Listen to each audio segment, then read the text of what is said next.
বিশ্বকাপের নকআউট পর্বে আর কোনো ভুলের সুযোগ নেই, একটি পরাজয় মানেই বিদায়। তাই শেষ ৩২-এ জাপানের বিপক্ষে ম্যাচকে এক মুহূর্তের জন্য সহজ করে দেখছেন না ব্রাজিলের প্রধান কোচ কার্লো আনচেলত্তি, বরং এই লড়াইকে তিনি ফাইনালের মতোই গুরুত্ব দিয়ে প্রস্তুতি নিচ্ছেন। এর পেছনে রয়েছে সাম্প্রতিক এক তিক্ত অভিজ্ঞতা। গত অক্টোবরে টোকিওতে অনুষ্ঠিত দুই দলের সর্বশেষ প্রীতি ম্যাচের শুরুতে ২-০ গোলে এগিয়ে থেকেও শেষ পর্যন্ত ৩-২ ব্যবধানে হেরে যায় ব্রাজিল।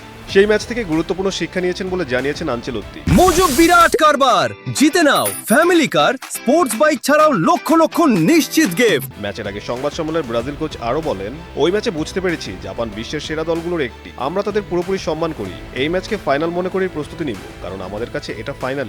নকআউট পর্বের এই গুরুত্বপূর্ণ ম্যাচটি হিউস্টন সময় দুপুরে অনুষ্ঠিত হবে। গ্রুপ পর্বে এত আগে কোনো ম্যাচ খেলেনি ব্রাজিল, তবে ম্যাচের সময় নিয়ে কোনো উদ্বেগ নেই আনচেলত্তির। এই বিষয়ে তিনি বলেন, বেশি কিছু পাল্টাবে না। এই সময়টাতে আমরা সাধারণত অনুশীলন করি। শেষ পর্যন্ত এটা একটা ফুটবল ম্যাচই তো। জাপানকে নিয়ে নিজের সতর্ক অবস্থানের কথাও স্পষ্ট করেছেন ব্রাজিল। তার মতে প্রতিপক্ষকে হারাতে হলে শুরু থেকে শেষ পর্যন্ত পরিকল্পনা অনুযায়ী খেলতে হবে। এদিকে নিজেদের প্রস্তুতি নিয়েও আশাবাদী ব্রাজিলের এই অভিজ্ঞ কোচ। তবে তিনি মনে করিয়ে দিয়েছেন, বিশ্বকাপের নকআউট পর্বে কোনো ম্যাচই সহজ নয়। জাপানের বিপক্ষে সেই কঠিন পরীক্ষা ব্রাজিল কতটা সফল হয় সেটাই এখন দেখার অপেক্ষা।